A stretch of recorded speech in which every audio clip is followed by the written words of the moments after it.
기도하시겠습니다.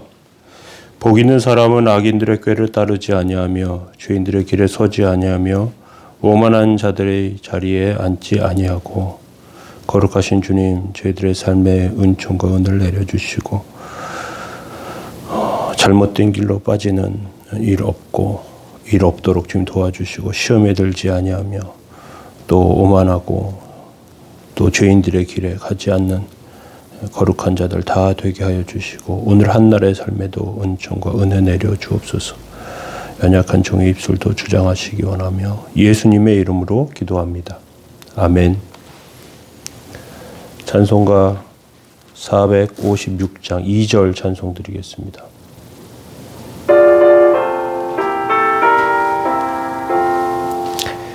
내가 어둠 속을 걸어갈 때에 그 손 못자국 만져라. 주가 참 평안을 내게 주시리. 그 손 못자국 만져라.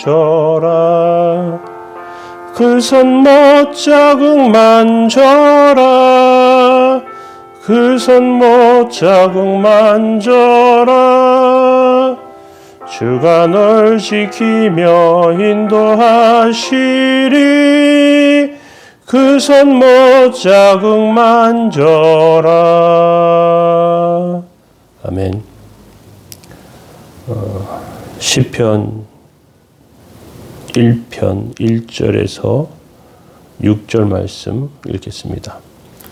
복 있는 사람은 악인들의 꾀를 따르지 아니하며 죄인들의 길에 서지 아니하며 오만한 자들의 자리에 앉지 아니하고 오직 여호와의 율법을 즐거워하여 그 율법을 주야로 묵상하는도다. 그는 시냇가에 심은 나무가 철을 따라 열매를 맺으며 그 잎사귀가 마르지 아니함 같으니 그가 하는 모든 일이 다 형통하리로다. 악인들은 그렇지 아니하며 오직 바람에 나는 겨와 같도다.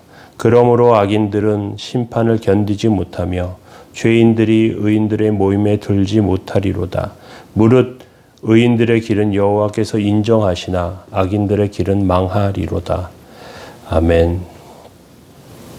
네, 오늘 시편 1편 두 번째 말씀으로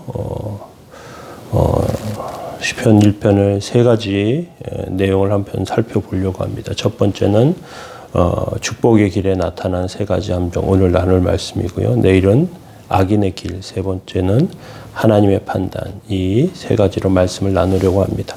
시편 1편을 읽다 보면 하나님의 백성들이 이미 복을 받았다고 전제하면서 말씀하고 있습니다.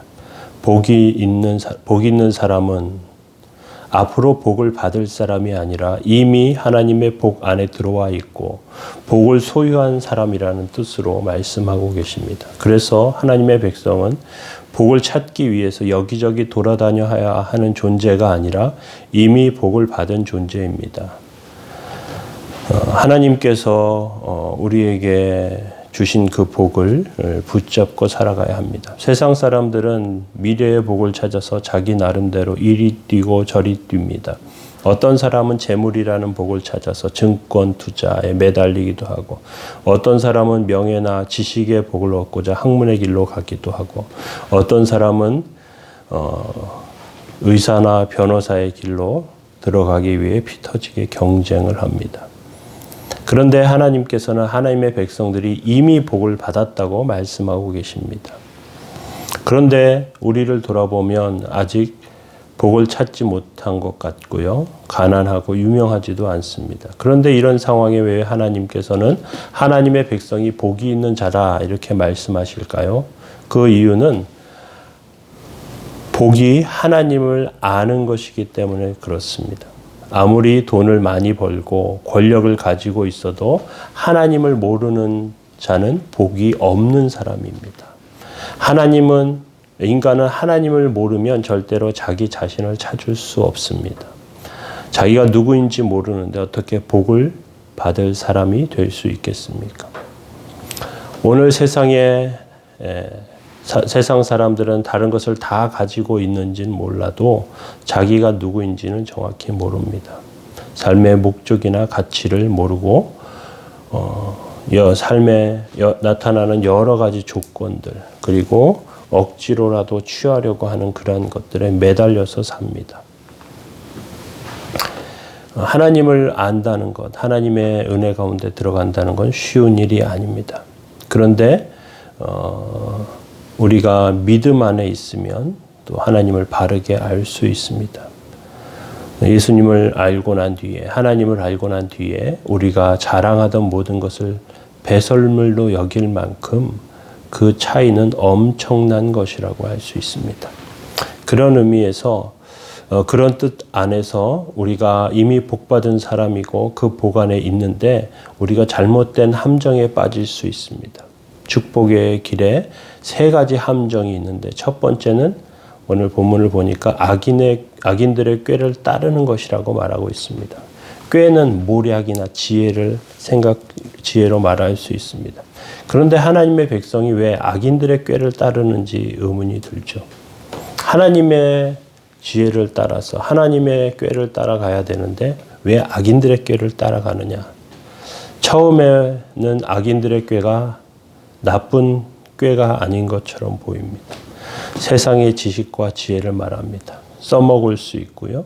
그리고 사용할 수 있습니다.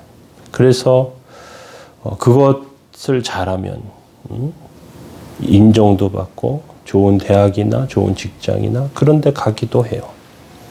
그런데 하나님의 말씀은 아무리 은혜를 받아도 세상은 그것을 인정해 주지 않아요. 그래서 어떤 사람들은 하나님의 말씀을 소홀히 여기죠.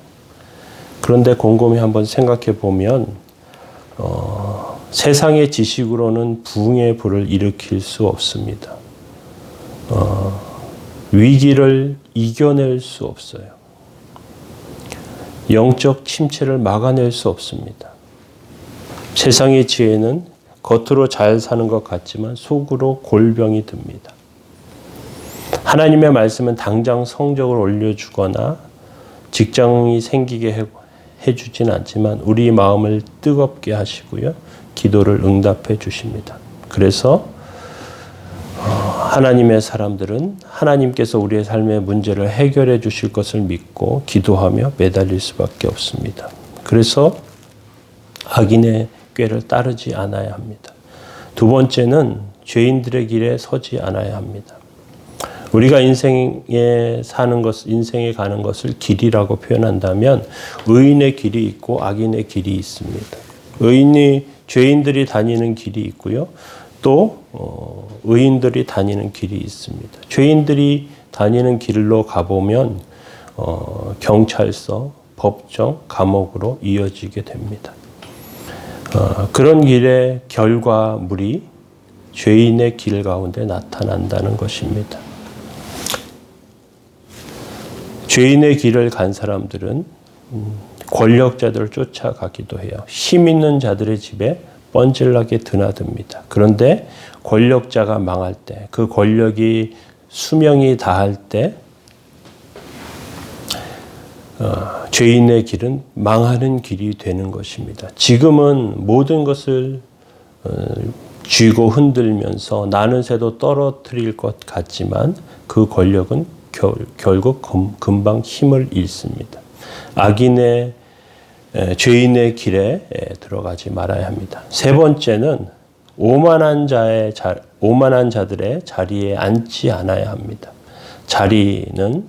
오만한 자의 자리는 최고의 자리를 말합니다. 가장 높은 1인자의 자리, 세상에서 성공이라 부르고요. 그것으로 모든 것을 얻은 것 같아요. 그런데 정상의 자리는 그렇게 안전한 자리가 아닙니다. 에베레스트 산에 올라가는 사람들이 정상에서 오랜 시간 머물러 있을 수 없습니다. 그 자리는 굉장히 위험한 곳입니다. 그래서 해가 지기 전에 속히 내려와야 합니다.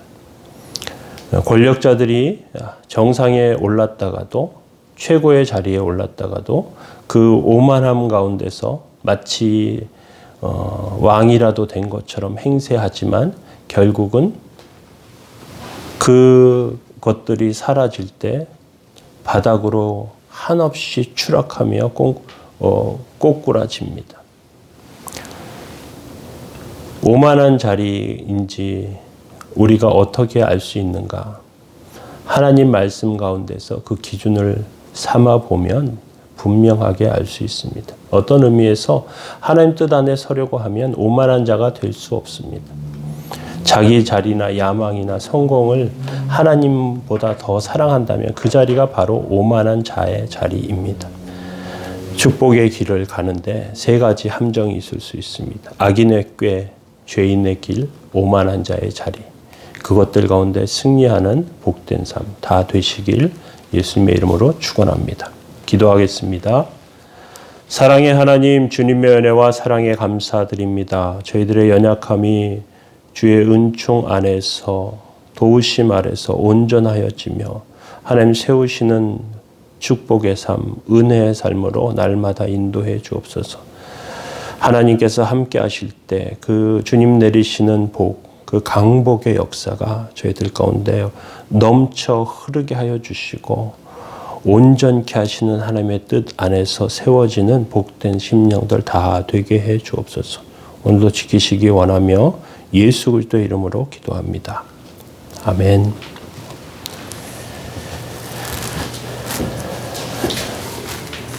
함께 기도하시겠습니다.